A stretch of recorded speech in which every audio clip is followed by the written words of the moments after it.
काल बर्थडेचा photo post केला आणि त्यामध्ये मी पोल पण रेज केला होता की मी किती वर्षाची झाली असेल आणि सगळ्यांनी 30 वर्ष असं गेस केलं, पण ते करेक्ट आन्सर नाहीये. मला फार वाईटही वाटलं की मी इतकी मोठी दिसते का, पण असो, तुम्ही आता करेक्ट गेस करून सांगा की मी किती वर्षांची झाली असेल. हा आहे माझ्या बर्थडे वीकचा ब्लॉग. सकाळी उठून सगळ्यात आधी आम्हाला सनस्क्रीन लावायची असते कारण बाहेर ऊन खूप आहे ना.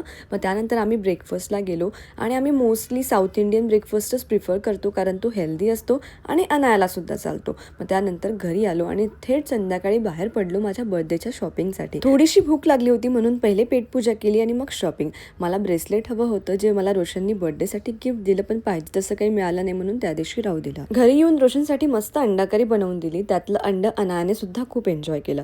अनायासाठी नाईट ड्रेसेस मागवले होते आणि ते आले, थोडेसे मोठे होते, ट्राय करून बघितले. आजकाल अनाया सारखी माझे किचनचे डोअर्स ओपन करत असते आणि तिथे काचेचे भांडे असतात, सो त्याच्यासाठी सुद्धा सेफ्टी लॉक मागवले होते. याची तुम्हाला लिंक हवी असेल तर मला कमेंट करा, मी लिंक तुम्हाला देते. ते सुद्धा लावून घेतले आणि अनाया इथे बाबांना मदत पण करत आहे ते लावण्यामध्ये. आणि अशा प्रकारे आमच्या दिवसाचा शेवट झाला. भेटूया पुढच्या व्हिडिओमध्ये. तोपर्यंत बाय बाय.